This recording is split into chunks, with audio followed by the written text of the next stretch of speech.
Okay, how strong really is Minecraft Steve? Well, he can hold galaxies in his bare hands. He has infinite attack power. He has infinite speed. He has invisibility. He can fly. He can teleport. He's invincible. And even if he did die, he can cheat death infinitely. Just to name a few. Now, if we go even deeper into this, the numbers get even crazier. Everyone thinks the netherite block is the heaviest block in Minecraft, but that's not true at all. I mean, they are pretty heavy at 77.2 metric tons, but there's something that's much heavier. Water. Water buckets are at least 1.85 trillion kilograms, and water is 19.3 times denser in Minecraft than it is in real life.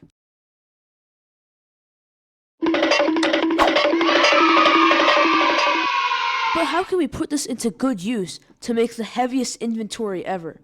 Well, the answer is wet sponges. Now, wet sponges can absorb up to 65 blocks of water, and with some simple math, that comes out to over 125 trillion kilograms. And since these are stackable, some more simple math will tell us that a stack of wet sponges weighs 7,696 trillion kilograms. And then after we count shulker boxes and chest stacking, our total number is this. The first term is the 7,696 trillion kilograms that I was talking about earlier. The second term is the amount of times you can fill up a shulker box or a chest until you reach Minecraft's nest stacking limit. And the last term is how many slots you have in a survival inventory. Now that we have the equation, all I have to do is enter it into the calculator and find exactly how many kilograms Steve could lift. But when I entered it, I got this. Hold up. Wait a minute. Something ain't right.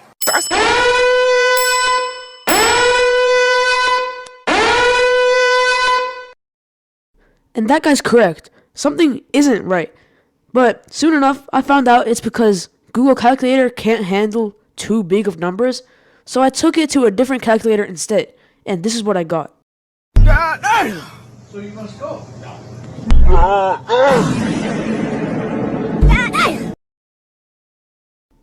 Even though that's the amount that he can lift, that's not how much damage he can do.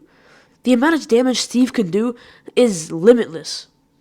With slash attribute, Steve can have infinite attack damage, regeneration, health, armor toughness, and speed. Basically, he's infinitely strong. And in the words of random memer 962, he states that the reason creative is called creative is because the only limit to Steve's power is his imagination. And this couldn't be more true. And now that we've determined Steve's power level, it's time to put him up against some of the strongest characters in all of fiction. We'll be starting off with Grand Regent Thrag. And now, let me show you something that will tell you how truly strong Thrag is. Ultramites! Your world is destroyed!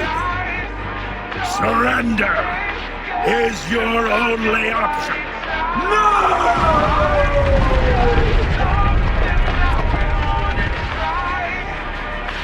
I choose death!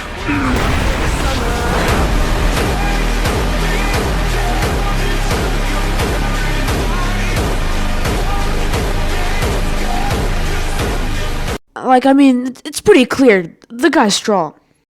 And by the way, I'm not taking credit for that edit. I just found it while scrolling on shorts. So, don't get mad at me, alright?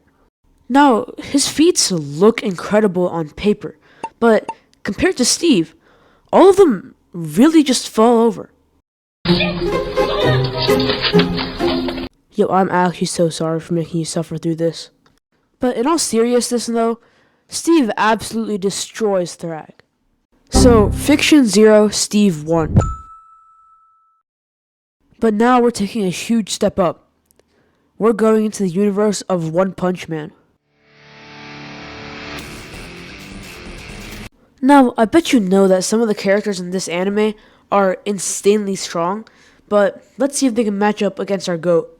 And there really is only one person in this show that can really even stand up to Steve, and that's the Caped Baldy himself. Now, like Steve, Saitsuma is practically invincible.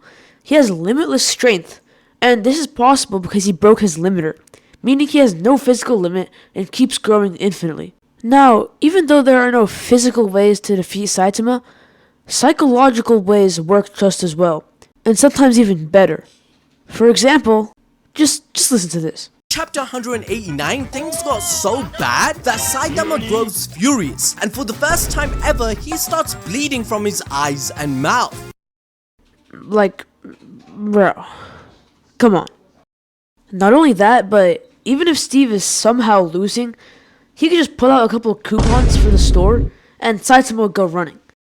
Anyway, I can't really give Steve the point because there's no way he could get Saitama to just sit down and play video games with him and then beat him so many times he dies from blood loss. So, I'll just give both sides a point.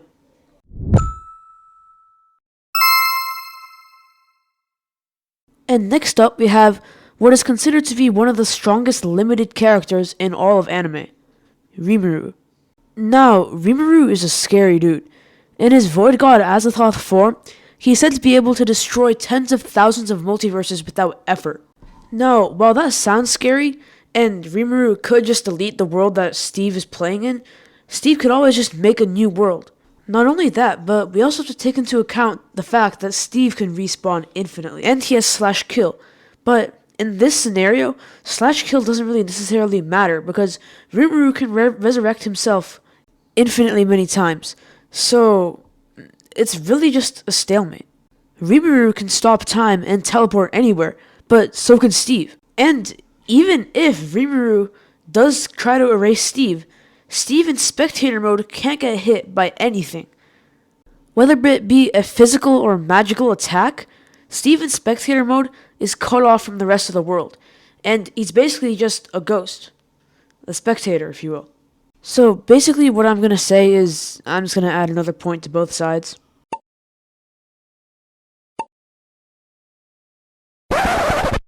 Actually, if we're including slash kill in this, it doesn't really seem fair to give Saitama a point, so I'm gonna just go ahead and erase that. And the man I saved for last needs no introduction. 死に際で掴んだ重力の確信勝負はこれからだ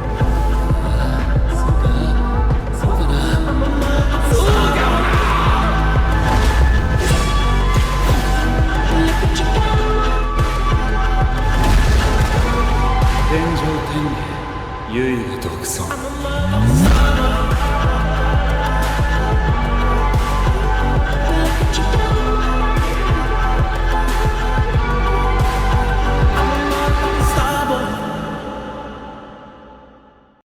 Now, not only is he a D1 aura farmer, he's also a person with one of the strongest abilities ever. First up, cursed abilities red, blue, and purple.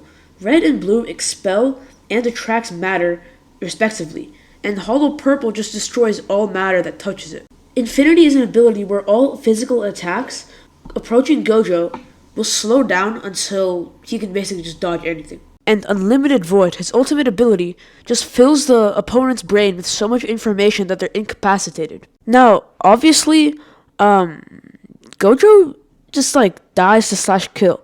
So I'm gonna be seeing if survival mode Steve with cheats can kill Gojo, and with cheats without slash kill. Obviously, I'm just yapping at this point. Now let's take a look at the stats of Gojo. We don't really need to worry about his attack potency, but his speed, survival mode Steve can't really match.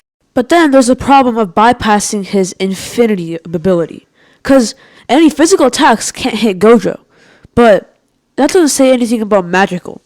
For example, a very trustworthy source told me that lingering potions or splash potions can damage Gojo. So all Steve has got to do is just run into a cave, and then if he has dispenser set up, he could damage Gojo.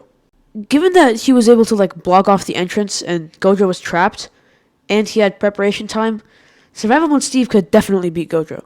But there's always a chance that it doesn't work if Gojo could react in time and go out, or just kill Steve before he could get back to the trap, then everything would go wrong. And honestly, I'm not sure if Steve would get Gojo 100% of the time. But if Steve didn't have preparation time, he would get absolutely demolished. So I'm gonna have to give the point to Gojo. So overall, Steve wins.